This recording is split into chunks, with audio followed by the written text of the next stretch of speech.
नमस्कार दोस्तों। काफी लोगों के विरोध और आम जनता की मिलीजुली प्रतिक्रियाओं के बाद आखिरकार हमारे शहर में विकास की एक ऐसी अद्भुत और ऐतिहासिक क्रांति शुरू हो चुकी है जिसे देखकर बड़े बड़े इंजीनियर भी अपना सिर पकड़ ले।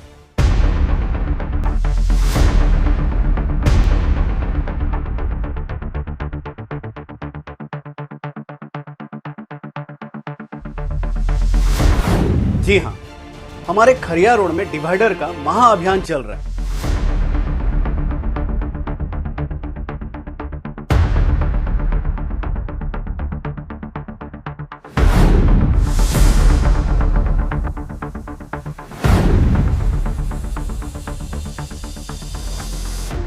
लेकिन जब यह निर्माण कार्य धीरे धीरे कछुआ चाल चलते हुए आगे बढ़ेगा और रेंगते रेंगते हमारे मुख्य शहर और बाजार की ओर दाखिल होगा तो क्या स्थिति होगी, इस बात को लेकर आज पूरे शहर में चर्चाएं और सरगर्मियां बहुत तेज हो गई है। बाजार में किसी का छज्जा दायरे में आ रहा है, किसी की दुकान की सीढ़ी जा रही है तो किसी का चबूतरा हट रहा है। प्रभावित होने वाले लोगों में बातें होना तो स्वाभाविक है, लेकिन इस पूरी प्रक्रिया के बीच सबसे ज्यादा ध्यान आकर्षण और बहस जिस विषय पर हो रही है वह है सड़क के किनारे स्थित हमारे पवन पुत्र हनुमान जी का मंदिर।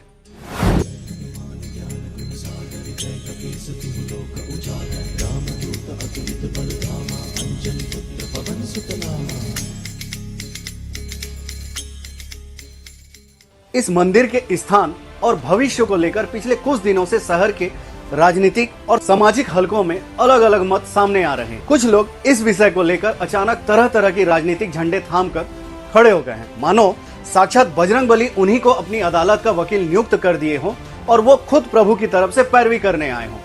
कई राजनेता और संगठन अचानक इस कदर सक्रिय हो गए हैं कि उन्हें शहर के बाकी मुद्दों की सूध रहे न रहे, लेकिन यहाँ वो पूरी ताकत से वकालत की मुद्रा में आ चुके हैं। लेकिन यहाँ हमें थोड़ा ठंडे दिमाग से और निष्पक्ष होकर एक कड़वा सवाल पूछना होगा। जरा खरिया रोड के अतीत की याददाश्त पर जोर डालिए।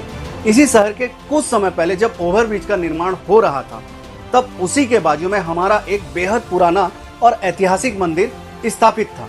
उस ओवरब्रिज के निर्माण के समय में विकास के नाम पर उस शंकर मंदिर के पूरे परिसर को, उसकी बाउंड्री को पूरी तरह से हटा दिया गया। सिर्फ मुख्य गर्भगृह बचा था। मैं आज इन नए नए बने वकीलों से पूछना चाहता हूं कि जब हमारे भोलेनाथ के मंदिर का परिसर विकास की वेदी पर जा रहा था तब आपकी धार्मिक भावनाएं कहां सो रही थी? तब किसी को ऑब्जेक्शन क्यों नहीं हुआ? तब कोई आंदोलन क्यों नहीं हुआ? क्योंकि उस समय शंकर मंदिर के परिसर के हटने से किसी के निजी हित प्रभावित नहीं हो रहे थे। और आज जब हनुमान मंदिर के गरिमामयी पुनर्स्थापन की बात आई तो चर्चाओं का बाजार इस कदर गर्म कर दिया गया मानो पहली बार शहर में ऐसा कुछ हो रहा हो। खरिया रोड वालों, हमें इस स्थान के प्रशासनिक और सड़कों के वास्तविक इतिहास को समझना होगा। हमारा यह खरिया रोड साल 1964 में एनएसी के रूप में गठित हुआ था और साल 1965 में यहाँ टाउन काउंसिलिंग का कार्यकाल विधिवत शुरू हुआ। 1965 से पहले यहाँ ग्राम पंचायत की व्यवस्था थी। एनएसी बनने के बाद धीरे धीरे यहाँ सब कुछ सिस्टमैटिक होना शुरू हुआ।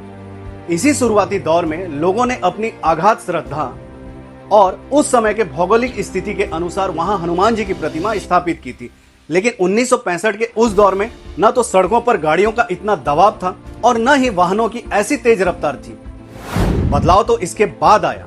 साल 2010 से पहले यह मार्ग NH 217 के नाम से जाना जाता था और जो 2010 के बाद नेशनल हाईवे 353 के नाम में जाना जाने लगा। आज यह मार्ग छत्तीसगढ़ की राजधानी रायपुर से लेकर आंध्र प्रदेश के बड़े बंदरगाह विशाखापट्टनम को जोड़ने वाला एक अत्यंत व्यस्त मुख्य व्यापारिक रूट बन चुका है, जहां से 24 घंटे भारी वाहन और बड़े बड़े ट्रक गुजरते हैं। अब आप खुद सोचिए, क्या आपने देश में कहीं भी किसी इतने व्यस्त नेशनल हाईवे के ठीक बाजू से सटकर कोई मुख्य मंदिर इस तरह देखा है?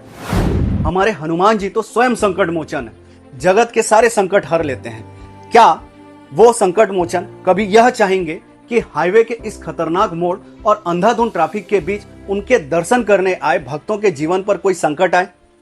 क्या बजरंगबली कभी चाहेंगे कि इस बिजी रूट पर उनके भक्तों के साथ कोई दुर्घटना हो?